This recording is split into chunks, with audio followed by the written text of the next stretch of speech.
இயேசு கிறிஸ்துவில் பிரியமான உறவுகளே, இந்த நாளிலே இவ்வளவு பெரிய திரு ஊழியத்தையும் 2 கட்டளைகளில் அடக்கிவிட்டார் ஆண்டவர் இயேசு கிறிஸ்து என்பதை பார்க்க வேண்டும்.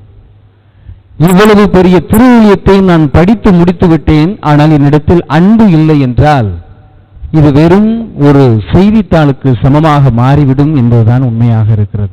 இவ்வளவு பெரிய திரு ஊழியத்தை நான் படித்து விட்டேன், ஆனால் எனக்கு பொறுமை இல்லை அப்படின்னா இது ஒரு செய்தித்தாளுக்கும் ஒரு காகிதத்தையும் படித்ததற்கு சமமாக மாறி போய்விடும் என்பது உண்மை.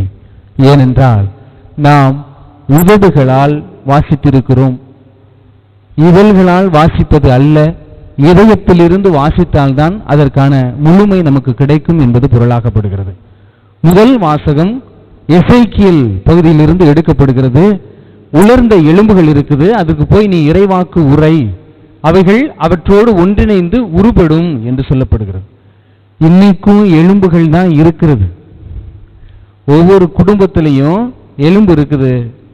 ஆனா இறைவாக்காகிய அந்த புதுப்பிக்கும் ஆவி அப்படின்னா அன்பு, அந்த அன்பை பகிர்ந்து கொடுக்க இன்று ஆட்கள் இல்லை, பற்றாக்குறை. நம்ம எவ்வளவுதான் கொடுத்தாலும் கடவுளுக்கு வயிறு நிறையாது. கடவுளுடைய வயிறை நாம் ஒரு குறிப்பிட்ட வரையறைக்குள் அடக்கிவிட முடியாது. நான் கோயில் கட்டுறதுக்கு அவ்வளவு கொடுத்தேன், அங்கே கோயில் கட்டுறதுக்கு அன்னதானம் போட்டேன், 50 ஆடு வெட்டினேன், 80 மாடு வெட்டினேங்கிறதெல்லாம் இங்கே பேச்சு கிடையாது. ஆண்டவர் அதிலிருந்து ஒரு துண்டு கூட எடுத்து வாயில் வைக்க மாட்டார். போனால் நம்ம தான் சாப்பிட்டுட்டு வர முடியும். எனவே ஆண்டவருடைய வயிறை நிரப்ப நாம் முயற்சி செய்ய வேண்டாம், அதில் நாம் சற்று கவனமாக செலுத்த வேண்டும். அப்ப ஆண்டவருக்கு எது ஃபாதர் நிறைவாக இருக்கும் அப்படின்னு சொன்னோம்னா, இன்னைக்கு நம்ம ஆண்டவருக்கு என்ன காணிக்கை கொடுத்தா அவருக்கு நிறைவா இருக்கும் சொல்லுங்க? ஆண்டவருக்கு காணிக்கை கொடுக்கணும். இப்போ உங்கள்ட்ட கேட்கிறார், எனக்கு நீ சிறந்த ஒரு காணிக்கையை எடுத்துட்டு வான்ற திருப்பலின்னு சொல்றார். என்ன எடுத்துட்டு வருவீங்க? என்ன கொடுத்தாலும் பலன் இல்லை, நான் என்னை கொடுக்காமல் பொருள் கொடுத்தாள் அப்படிங்கிறது. பேச்சுக்கு நல்லா இருக்கும், என்னையே நான் காணிக்கையா கொடுக்கிறேன் என்பது. அது திருப்பலி முடிந்த பிறகு தன்னுடைய வாழ்க்கையிலும் அது ஒப்பிட்டு பார்க்க வேண்டும். திருப்பலிக்குள் நான் என்னையே கொடுக்கிறேன், திருப்பலி முடிந்த பிறகு உன் உயிரை நான் எடுக்கிறேன் என்று இருந்தோம் என்று விட்டால் அது சரியான ஒரு பலியில் நாம் பங்கேற்கவில்லை என்பது பொருளாக்கப்படுகிறது. என்ன இறைவனுக்கு கொடுத்தால் திருப்தி? காசு கொடுத்தா கடவுள் கொடுத்த காசு, அது அவருடைய காசு. தண்ணீர் கொடுத்தால் அது அவர் கொடுத்த தண்ணீர். பூ கொடுத்தா அது அவர் கொடுத்த பூ. காகிதத்தை கொண்டாந்து கொடுத்தோம்னா காகிதம் மரத்தில் இருந்து வருகிறது, மரத்தை கடவுள் படைத்திருக்கிறார்.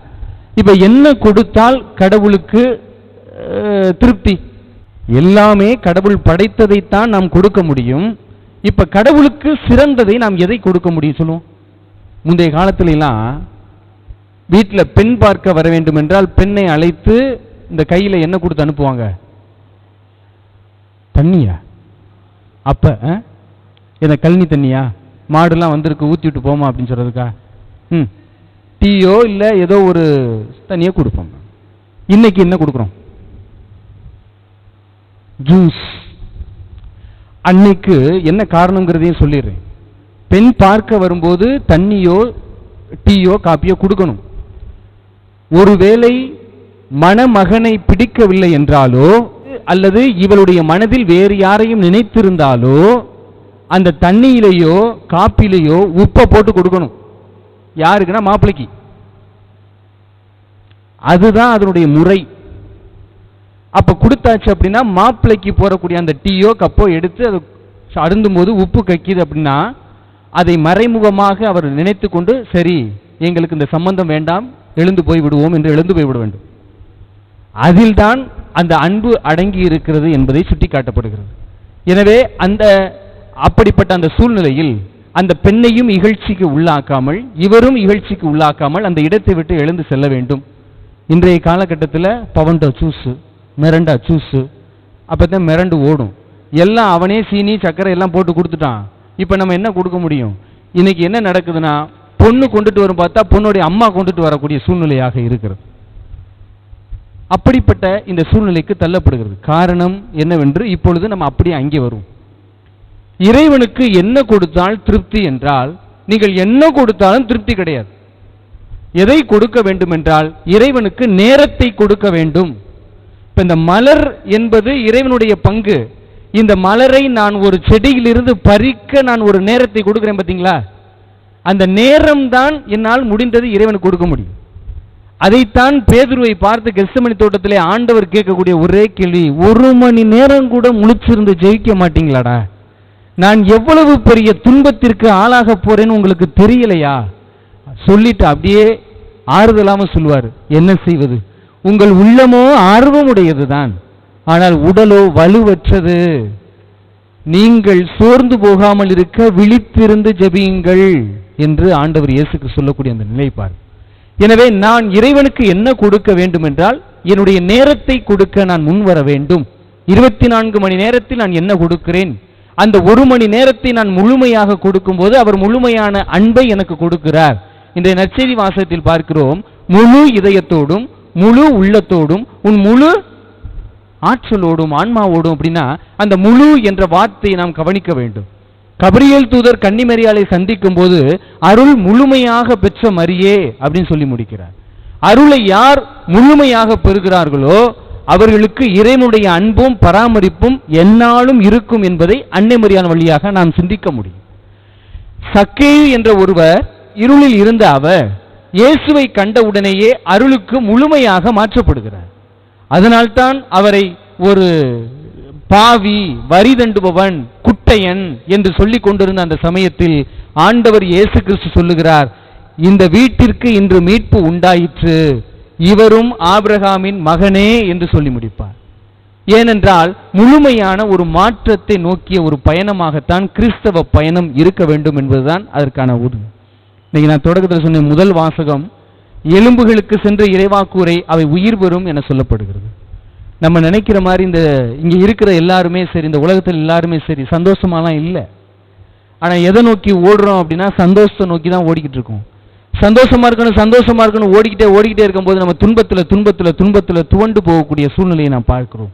ஏனென்றால் நாம் சந்தோஷத்தை தள்ளி வைத்து பார்க்கிறோமே தவிர அருகாமையில் வைத்து பார்ப்பதில்லை. இன்னைக்கு நீங்க நல்லா இருக்கிறீங்க, 20 வயதில் ஆரம்பிக்கக்கூடிய போராட்டம் 70 வயது ஆனாலும் நிறைவுறுவதில்லை. ஆனா 70 வயசுல இங்க இருக்கிறீங்கன்னா சற்று நீங்கள் அமர்ந்து பாருங்கள், உங்களுக்கான ஆசீர்வாதத்தை அனுபவித்தீர்களா? உங்களுக்கான வாழ்க்கை நிறைவாக பயன்படுத்தினீர்களா? உங்களுக்கான அந்த வாய்ப்புகளை எப்படி பயன்படுத்தினீர்கள்?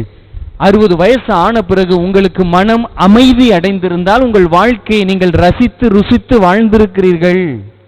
60 வயதை அடைந்த பிறகு உங்களுக்கு பொறுமை இருக்கிறதா, அன்பு இருக்கிறதா, பரிவு இருக்கிறதா, பண்பு இருக்கிறதா?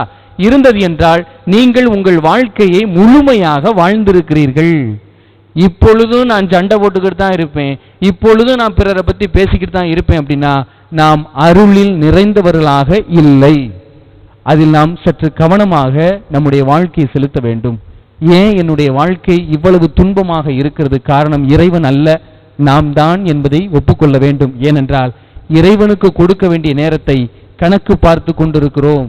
இத்தனை நிமிஷம் தான் பூசை, இத்தனை நிமிஷம் தான் பிரசங்கம், இத்தனை நிமிஷம் தான் கோயிலில் இருக்கணும், இதுக்கு மேல நம்ம வீட்டுக்கு போகணும். ஆனா நீங்க மனசாட்சியை தொட்டு சொல்லுங்க, ஒரு நாளைக்கு நான் என்னுடைய கைபேசியை எடுத்து பயன்படுத்துகிறேன், 10 நிமிஷத்துக்கு மேல நான் பயன்படுத்த மாட்டேன்னு யாராவது சொல்லிருங்க. அது 10 நிமிஷத்துக்கு தொடுவோம், அது 10 மணி நேரமா மாறும். நான் இன்னொரு வீட்டுக்கு போயிட்டு இன்னொருத்தரை பத்தி பேச ஆரம்பிக்கவே மாட்டேன், எதை பேசினாலும் நான் கேட்க மாட்டேன் என்று முடிவெடுத்து பாருங்கள். கொஞ்சம் தொடங்கினா போதும், அப்படியா அவ வீட்டிலேயே அவனை முடிஞ்சு, அன்னைக்கு நாள் க்ளோஸ், சாத்தானுடைய கையில நம்ம மாட்டிக்கிட்டோம் அப்படிங்கிறதான் உண்மை. எப்பொழுது சாத்தான் உள்ளே நுழைகிறான் என்றால், தீயதற்கு எப்பொழுது நீங்கள் உங்கள் காதை முழுமையாக திறந்து வைக்கிறீங்களோ அன்னைக்கே நீங்க க்ளோஸ். எப்பொழுது தீமைக்கு முழுமையாக உங்கள் வாயை திறந்து வைக்கிறீர்களோ அன்றைக்கே நீங்கள் காலி.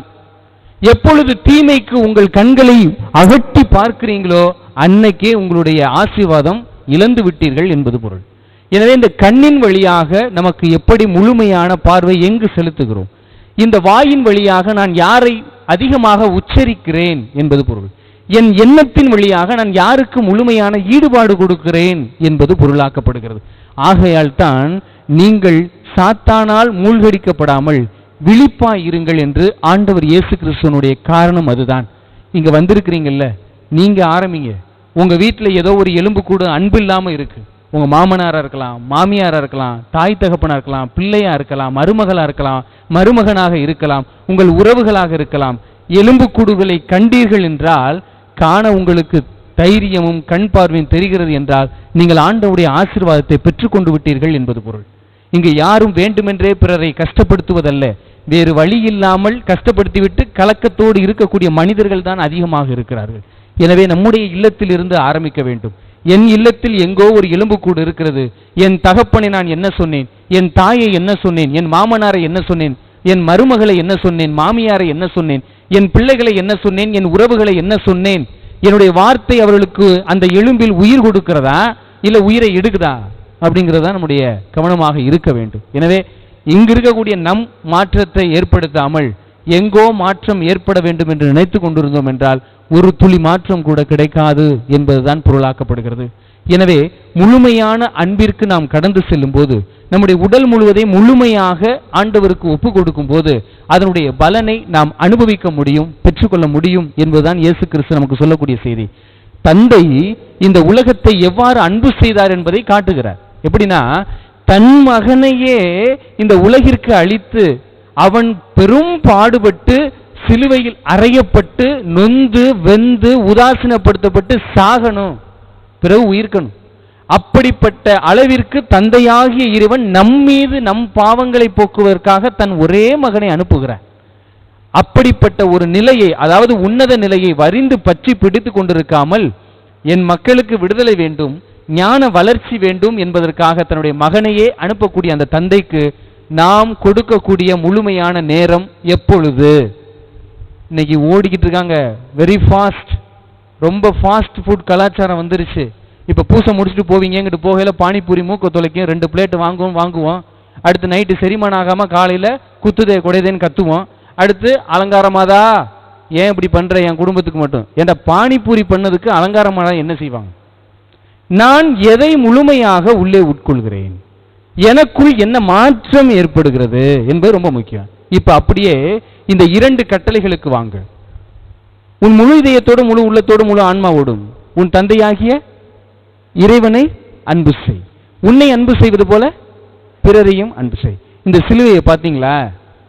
மண்ணிலிருந்து மேல ஒரு பகுதி, அப்புறம் இப்படி ஒரு பகுதி, எல்லாவற்றிற்கும் மேலாக இந்த அடிப்பகுதி குறிப்பது என்னவென்றால், எல்லாவற்றிற்கும் மேலாக தந்தையை அன்பு செய், விண்ணை நோக்கி இருக்கிறது.